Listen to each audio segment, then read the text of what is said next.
Hello दोस्तों, कैसे हैं आप सभी। मैं हूं विश्वजीत और आप सभी का स्वागत करता हूं आपके अपने यूट्यूब चैनल मैथ पंडित पे। दोस्तों, जैसा कि आप जानते हैं कि हमारा ये आज से मैथ का सेशन स्टार्ट होने जा रहा है और बहुत सारे बच्चे कह रहे थे क्लास 10 के कि सर जो मेंसुरेशन का जो वीडियो है वो आप बनाइए, क्योंकि मेंसुरेशन जो है वो बहुत ही हार्ड लगता है अपने को। इसलिए क्या है सर, थोड़ा सा मेंसुरेशन हम लोग को आसान बना करके अच्छे तरह से एक वीडियो जरूर बना दीजिए। तो मैंने क्या किया, आपका ये पूरा क्लास 10 एनसीईआरटी का मैं मेंसुरेशन का वीडियो एक एक करके मैं डालूंगा, ठीक है। और आज जो हमारा टॉपिक होने जा रहा है वो है वृत्तों से संबंधित क्षेत्रफल का, ठीक है ना। वृत्तों से संबंधित क्षेत्रफल मेंसुरेशन में है आपका वृत्तों से संबंधित क्षेत्रफल, ठीक है।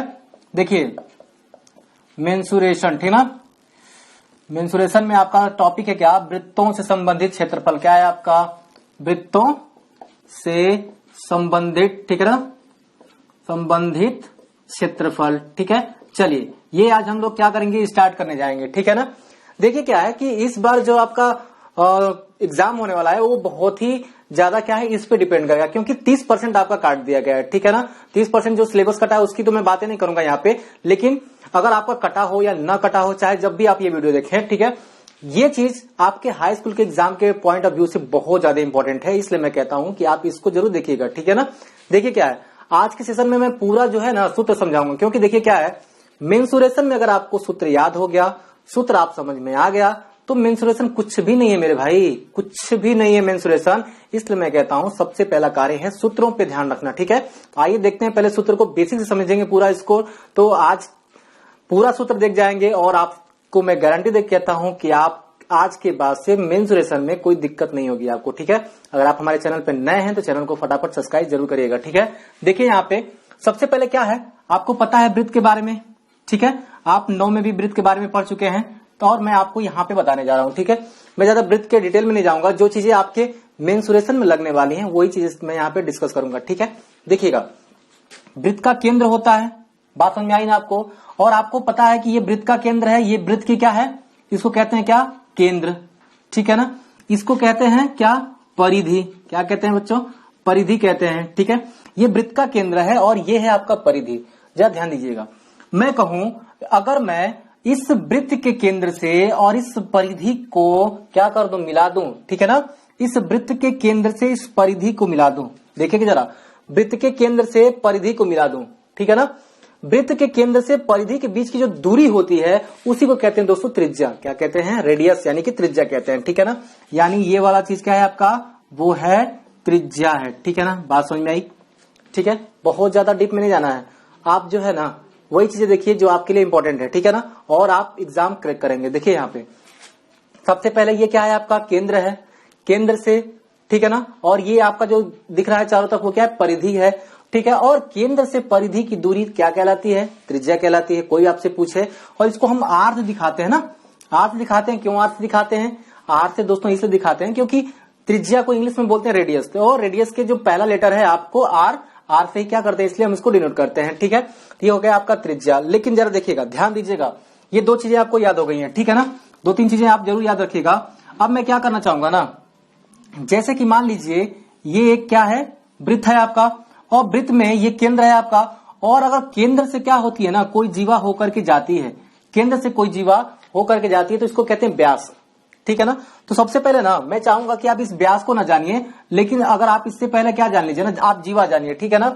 ये आपका क्या है, केंद्र है। चलिए मैं कहता हूं एक जीवा, ठीक है, ए बी है। अब जीवा क्या होती है, अब ये क्या होती है, जीवा क्या होती है, जरा ध्यान दीजिएगा। जीवा, जीवा क्या होती है, वृत्त को दो बिंदुओं को, ठीक है ना, काटने वाली रेखा क्या कहलाती है, जीवा कहलाती है, ठीक है ना। अगर वो काट के बाहर चली जाती है ना तो उसको छेदक रेखा कहते हैं, लेकिन अगर वहीं तक वो रुक जाती है तो कहते हैं जीवा, ठीक है ना। वृत्त का वो क्या होता है, वृत्त का जीवा कहलाता है। अब देखिए क्या है ना, जो वृत्त का जीवा है दोस्तों, वो चाहे जहां हो, ठीक है ना, वो अगर जहां भी, यहां भी देखिएगा आप ना, वृत्त को 2 बिंदुओं पे क्या कर रही है, काट रही है, ठीक है ना। यहां भी देखिएगा वृत्त के 2 बिंदुओं पे काट रही है, जीवा कहलाएगी, ठीक है ना। मान लीजिए क्या है आपका, कुछ भी है, EF कह लेते हैं, ठीक है ना, ये भी जीवा है आपका। लेकिन अब क्या होगा ना, एक ऐसी जीवा जो क्या हो, वृत्त के 2 बिंदुओं पे भी काटे और वृत्त के केंद्र से होकर भी जाए। जरा ध्यान दीजिएगा, यहां पे मैं इसका नाम रख लेता हूं L और M, ठीक है ना।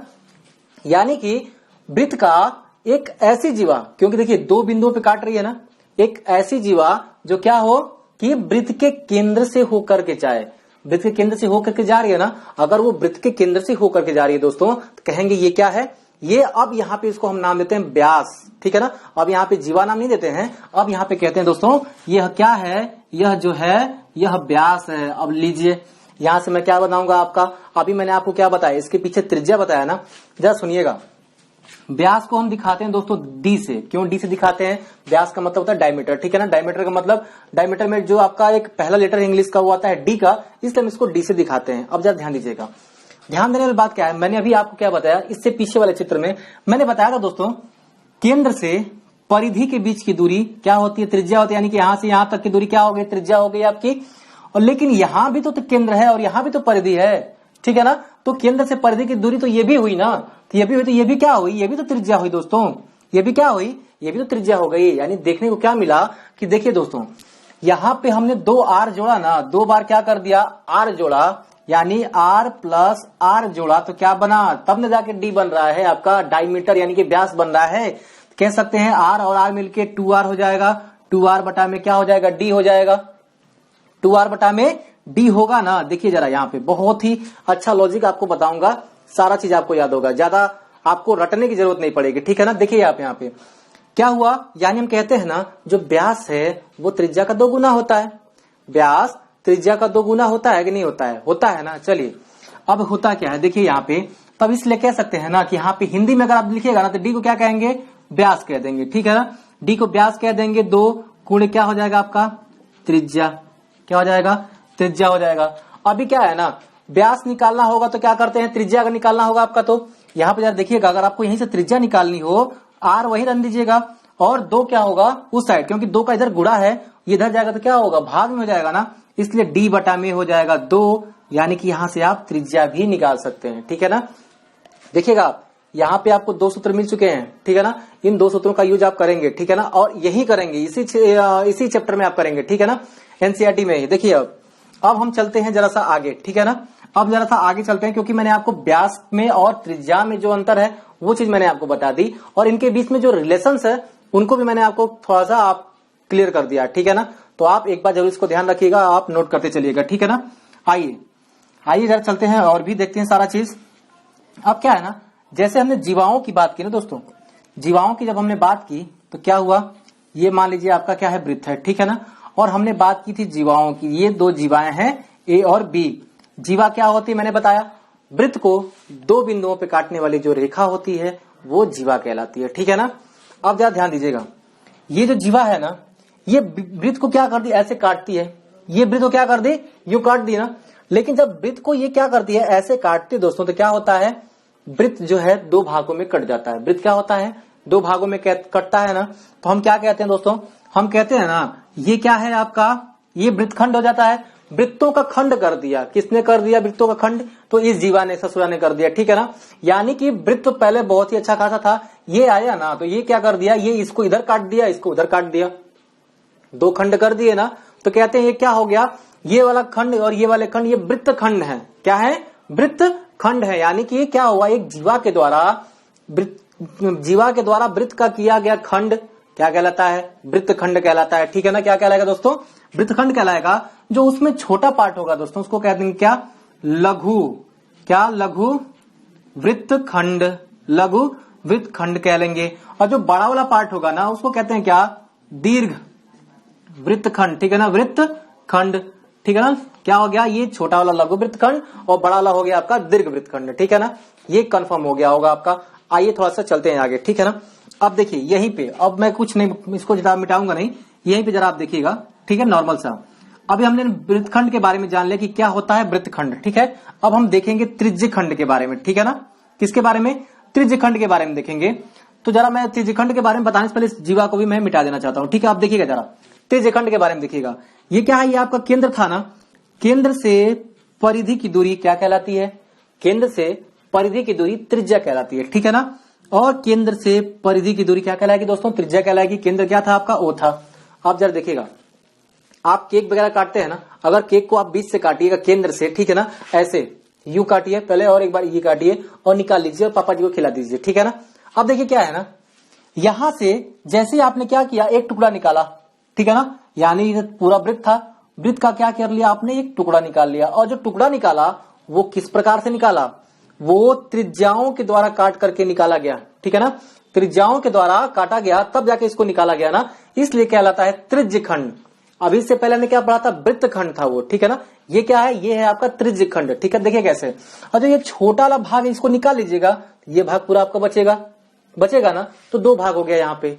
खंड का मतलब हो गया उसको तोड़ देना, बांट देना, ठीक है ना, यानी कि ये भाग आपने निकाल लिया ना, तो दो भाग आपके बचेंगे। पहला हो गया ये क्या हो गया, लघु क्या है, त्रिज्य खंड, ठीक है ना, त्रिज्य खंड हो गया आपका छोटा वाला पार्ट, लघु त्रिज्य खंड। और ये जो बचा हुआ पार्ट है बड़ा वाला, उसको कहेंगे दीर्घ त्रिज्य खंड, ठीक है ना, त्रिज्य खंड कह लेंगे, ठीक है दोस्तों। जरा देखिएगा यहाँ पे ये दो चीजें आप क्लियर करके चलिएगा, ठीक है ना। अभी मैं बताता चलूंगा, सबका सूत्र बताऊंगा, पहले आप जान तो लीजिए त्रिज्य खंड क्या होता है, वृत्त खंड क्या होता है, बाकी सूत्र मैं आपको बताऊंगा, इत्मीनान से रहिएगा, ठीक है ना। चलिए आइए जरा अब हम स्टार्ट करते हैं सूत्रों को बताना, ठीक है ना। चलिए यहाँ पे जरा देखिए, अब जो है ना सबसे पहले हम क्या करेंगे, ये वृत्त बनाएंगे दोस्तों, ठीक है ना। अगर आप वृत्त बनाते हैं, वृत्त का केंद्र होता है, मैं कहूं आप इस बिंदु ए से चलना स्टार्ट करते हैं, आप बिंदु ए से क्या करते हैं, चलना स्टार्ट करते हैं दोस्तों, ठीक है ना। जब आप बिंदु ए से चलना स्टार्ट करेंगे तो क्या होगा, आप चलते चलते चलते चलते इस रास्ते पे क्या होगा, और चल करके क्या हो गए, यहीं तक आके पहुंच गए, यानी जहां से आपने चलना स्टार्ट किया था वृत्ताकार मार्ग पे, और वहीं जब आप क्या हो गए, आ करके रुक गए वहीं उसी स्थान पे, तब आपसे पूछेगा तुम कितना दूरी चले, तो क्या बताओगे आप। कोई आपसे पूछ दिया, मान लीजिए कि आप जो है ए बिंदु से चलते चलते क्या हुआ, पुनः ये बिंदु पर पहुंच जाते हैं, तो कोई आपसे ये पूछे कि बच्चा जरा बताओ कि आप कितनी दूरी तय किए हो, तो आप क्या बताओगे, आप कहोगे मैंने 2 पाई r दूरी तय किया है। कितनी दूरी तय किया है, 2 पाई r दूरी तय किया है, जिसको हम कहते हैं परिधि की लंबाई। क्या कहते हैं, परिधि की लंबाई कहते हैं ना, क्योंकि ये परिधि है ना था यार, ठीक है ना, परिधि की लंबाई है ना कि आप तय किए हो यहां से यहां तक, बात समझ में आ रही है। जैसे कि आपके स्कूल से आपके घर की जो दूरी है एक स्ट्रेट लाइन में होती है, एक स्ट्रेट लाइन में होती है ना, मान लीजिए 10 किलोमीटर है, ठीक है, 10 किलोमीटर है। आपसे कहेगा कोई घर से, भैया बताओ कि तुम्हारा स्कूल कितनी दूर है, तो क्या बताएंगे आप, 10 किलोमीटर है ना। क्यों 10 किलोमीटर आपने बताया, क्योंकि आपने जो लंबाई तय किया, जो आपने लंबाई तय किया यहाँ तक रास्ते की लंबाई, वही तो आपकी लंबाई बताया आपने। उसी प्रकार से क्या होगा, जब आप यहाँ से चलना स्टार्ट करेंगे घूम करके फिर वापस वही जगह आएंगे, तो कहेंगे भैया हम क्या हो गए, 2 पाई r दूरी चल चुके हैं, ठीक है ना। अब ये देखिएगा, जब 2 पाई r दूरी आप चलेंगे ना, तो मान लीजिए जो वृत्त पे आप चले होंगे उस वृत्त की कोई त्रिज्या तो रही होगी ना, उस वृत्त की क्या रही होगी, कोई त्रिज्या तो रही होगी, ठीक है। चलिए मैं मान लेता हूं उस वृत्त की जो त्रिज्या थी वो थी आपकी क्या, लगभग आपकी, चलिए मान लेता हूं 10 थी, ठीक है ना, 10 सेंटीमीटर थी।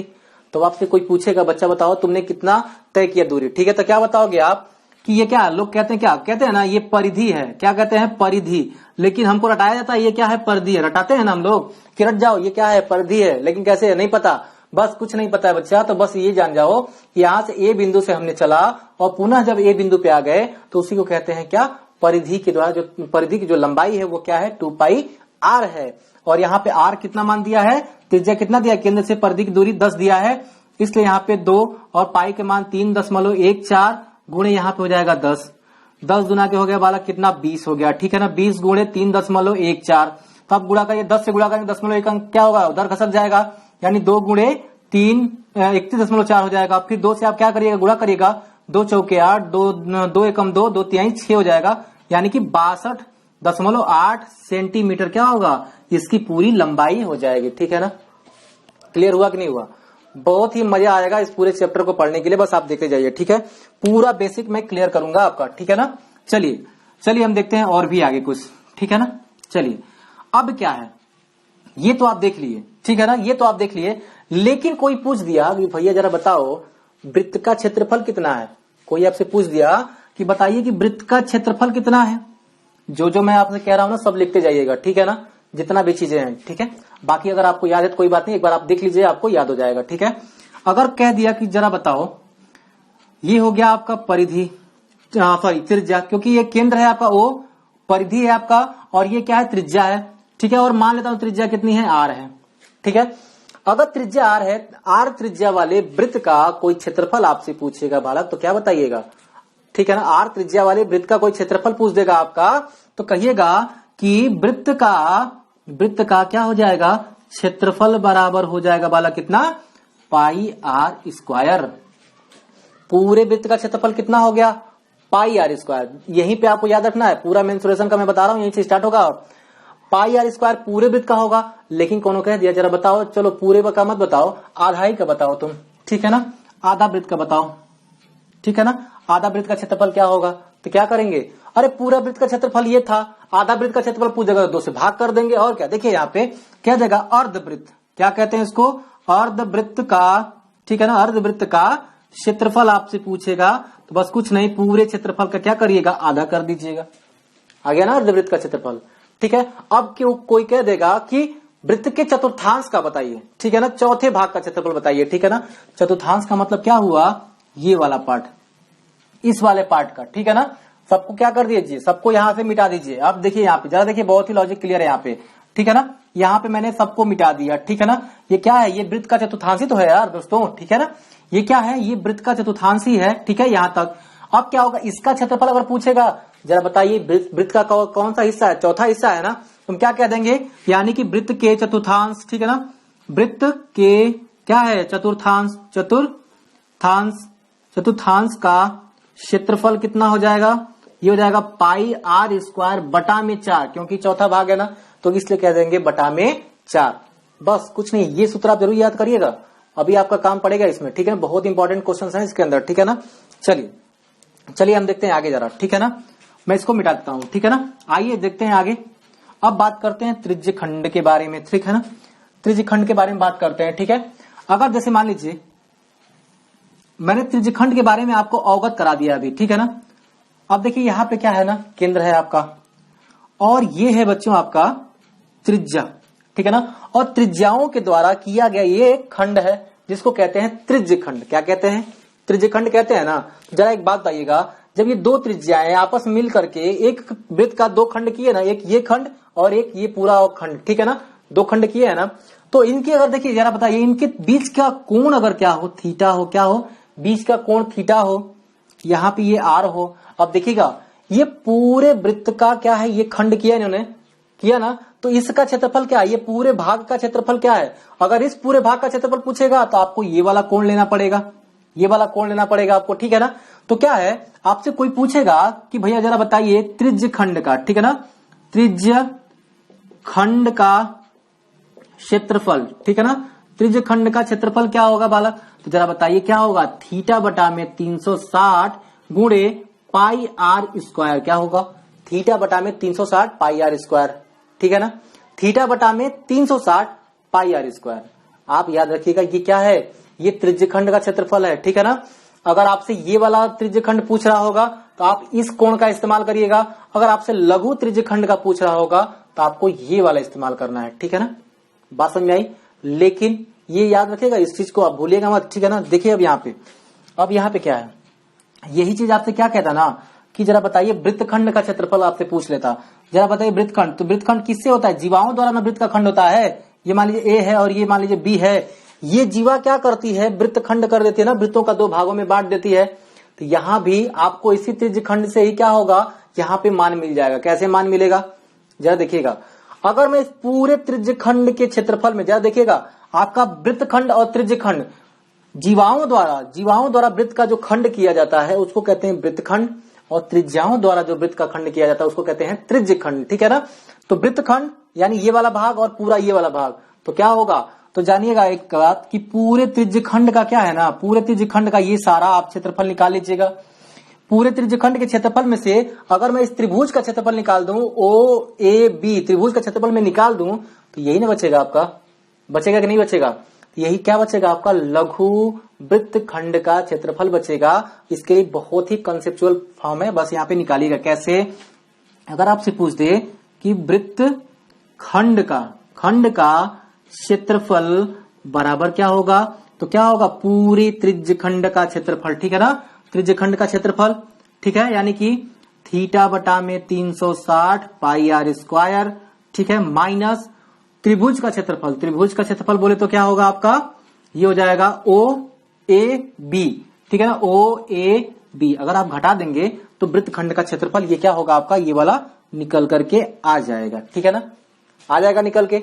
लेकिन जैसे आपने पूछा, आपसे पूछा कि भैया जरा बताओ इसका तो निकाल लिए, ये तो निकल गया आपका। अब दीर्घवृत्तखंड मतलब यहां से लेकर के ऊपर तक पूरा, इसका क्षेत्रफल निकालो। कुछ नहीं, बहुत बढ़िया, देखिएगा आप यहाँ पे तो क्या कहिएगा ना कि अगर दीर्घवृत्त का क्षेत्रफल पूछ दिया, दीर्घवृत्तखंड का क्षेत्रफल, तो कहिएगा ना कि दीर्घवृत्त, ठीक है ना, खंड का, ठीक है ना, खंड का क्या होगा, क्षेत्रफल बराबर क्या होगा, पूरे वृत्त के क्षेत्रफल में से, ठीक है ना, यानी कि पाई आर स्क्वायर में से ये क्या होगा, लघु वृत्तखंड का क्षेत्रफल घटा दीजिएगा, ठीक है ना, लघु, ठीक है ना, लघु वृत्त, ठीक है ना, वृत्त खंड का क्या होगा, खंड का क्षेत्रफल, ठीक है ना। बहुत ही आसान तरीके से निकल के आ जाएगा आपका दीर्घ वृत्तखंड का भी क्षेत्रफल निकल के आ जाएगा, ठीक है ना। बहुत ही लॉजिकली मैं बता रहा हूं आपको, ठीक है ना। आप देखिए वृत्तों की अगर चाप की बात कर दे, चाप की लंबाई या चाप का क्षेत्रफल अगर बात कर दे तो कैसे निकालेंगे, ठीक है। जरा इसके बारे में भी हम लोग चर्चा कर लेते हैं एक बार, ठीक है। चलिए मैं जो है इसको थोड़ा सा मिटाता हूं, ठीक है। चलिए, आशा करता हूं कि आप लिख रहे होंगे, नोट कर रहे होंगे, ठीक है ना, तो आप नोट जरूर करिएगा, ठीक है ना। अब देखिए, अगर मैं आपको बता दूं कि अगर आपसे कहीं पूछा हो, ठीक है ना, आपसे कहीं पूछेगा, देखिएगा जरा यहाँ पे त्रिज्यखंड के चाप की लंबाई, ठीक है, त्रिज्यखंड के चाप की लंबाई अगर आपसे पूछ दे, ठीक है ना। देखिए यहाँ पे त्रिज्यखंड के चाप की लंबाई, देखिए जरा यहाँ पे, अगर देखिए यहाँ पे क्या है ना, ये है आपका केंद्र O, यहां से आपकी क्या है, ये त्रिज्याएं हैं, ठीक है ना। इसको मान लेता हूं A, इसको मान लेता हूं B। तो चाप क्या है इसमें, भैया जरा बताइए चाप क्या है। यही तो चाप है, आप तो पढ़े होंगे ना, ये पूरा क्या है, ये यहाँ से ये पूरी दूरी क्या है, चाप ही तो है इसकी, यानी A से लेकर के B तक की दूरी, A से लेकर के B तक की दूरी क्या है, इसको चाप कहते हैं, ठीक है ना। आपने प्रकार वगैरह से तो लगाया होगा ना चाप वगैरह, ठीक है ना। तो क्या है, ये वृत्त का ही एक भाग होता है जिसको हम कहते हैं चाप, ठीक है ना। ये कहते थे अधूरा वक्र है, ठीक है ना, यानी कि यहां से A से B तक की दूरी क्या है, चाप है, और इसी की लंबाई हम मान लेते हैं क्या है, L है, इसी की लंबाई मान लेते हैं L है। तो क्या होगा, त्रिज्यखंड के चाप की लंबाई क्या होगी, अगर आपसे पूछ दे क्या, त्रिज्यखंड, ठीक है ना, त्रिज्यखंड के क्या होगा, चाप की लंबाई बराबर हो जाएगा थीटा बटा में 360। थीटा क्या, थीटा ये होगा इसके बीच का कोण, ठीक है ना, थीटा बटा में 360, और चाप की लंबाई यानी कि पूरे वृत्त के परिधि का, यानी कि 2 पाई आर का क्या है, इतना ही भाग है ना, बस हो गया आपका काम खत्म। यहां से आप चाप की लंबाई क्या कर सकते हैं, निकाल सकते हैं, ठीक है ना। तो आशा करता हूं दोस्तों कि ये आपको वीडियो अच्छा लगा होगा, ठीक है ना। और इसमें जो हम क्वेश्चन सॉल्व करेंगे ना, अगले सेशन में मैं आपको सारा क्वेश्चन कराऊंगा, ठीक है।